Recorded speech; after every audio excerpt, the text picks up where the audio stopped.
Hi there, Janet Fritz here for Galaxy Girl Creations. Welcome to my channel. Welcome to 31 Days of Cutfiles, combined with a Some Assemblage Required video, which means I'm going to be using a couple products from the shop. This is the cut file today. It is a half-page postage frame cut file, and I've got all of the innards that go with it as well. If you purchase the kit, they came with the kit. You can also purchase the digital kit, and you can make it whatever size you want. The links for both the digital and pre-cut kit are down below.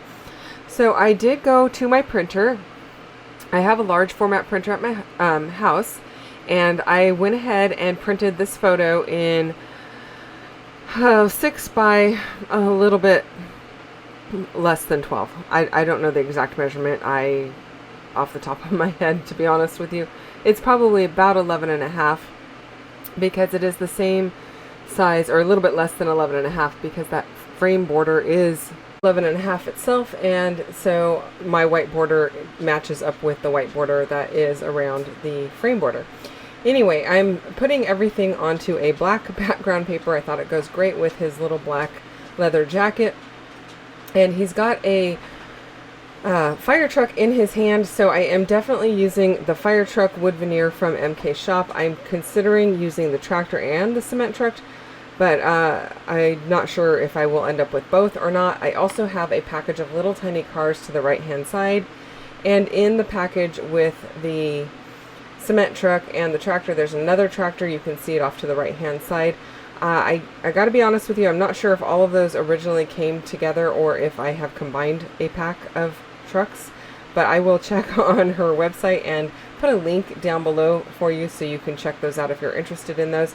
And then I decided to mix in some little tiny cars as well, because I think they're super cute, and a lot of big vehicles would just be too much and overpowering. Also, I didn't have enough to fill every spot, not that I needed one in every spot, but I just felt like I didn't want to be super overpowering and have one in every spot.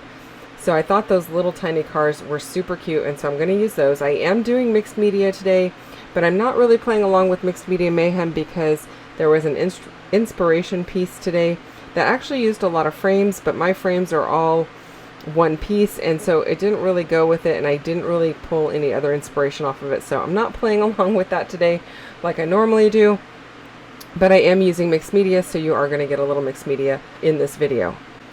Okay, I'm also using a Kikuyo dot liner for my adhesive today, or for not all of it, but for this portion of it, because the little lines on that frame are too narrow for my ATG, and the dot liner does a better job of it. For my mixed media, I am spraying my inside pieces with some Dylusions Tangerine Dream and a little bit of Postbox Red to give me an orangey red look.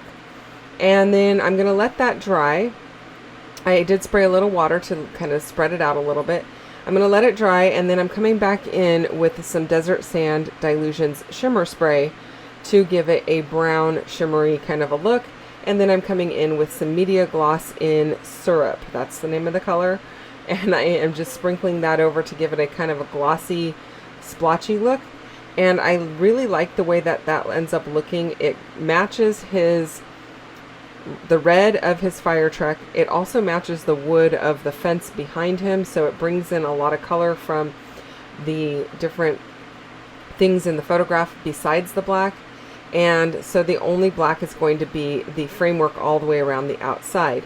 Now, I did miss one of the pieces. I don't know why. I don't know how I didn't figure that one of the pieces was missing, but I'm going to go back in and do that whole process over again. I did not cut it out because this video is super short already, and so I basically left it in. This is the piece that I left out. I did go and wipe it down with my finger so it doesn't leave any dimensional adhesive. When that adhesive dries, it'll leave like little ridges, so I wiped it down with my finger while it was still a little bit moist.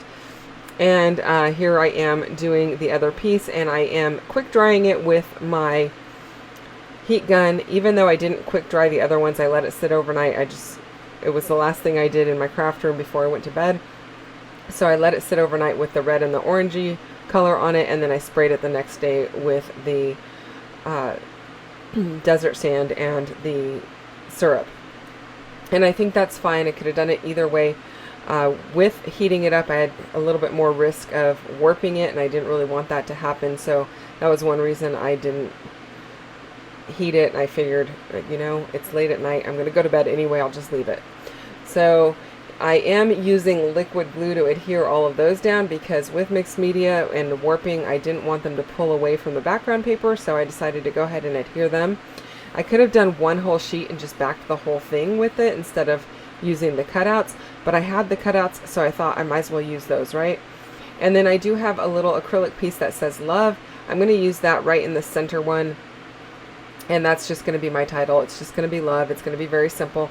I'm actually not doing any journaling on this. This just happened to be a day that he was ready to go. This is my little guy that I take care of. He was ready to go to his little gymnastics class or park or something. I think it was actually gymnastics class. Yeah, it actually was, because I have pictures of him in that same outfit in the lobby of the gymnastics center. Anyway, so I just caught these really cute pictures of him with his little trucks in his hand, and I thought it was super cute. So there's not really a whole lot to say about it. I will end up stamping the date somewhere on there. And that is it, you guys. There is a playlist link down below for 31 Days of Cutfiles. You can go and check that out. And don't forget to go and check out what MK has going on over on her channel. I love the way this looks with all of the wood veneer pieces. Again, the links for those are down below. I think they're super cute, especially those little tiny pieces. And I just love the way that it came out, and I hope you did too. If you do, hit the thumbs up button, and don't forget to subscribe. I will be back again tomorrow with another one for 31 Days of Cutfiles. So come back and check that out tomorrow. Thank you again for spending time with me today. I really appreciate it, and I will see you soon. Bye-bye.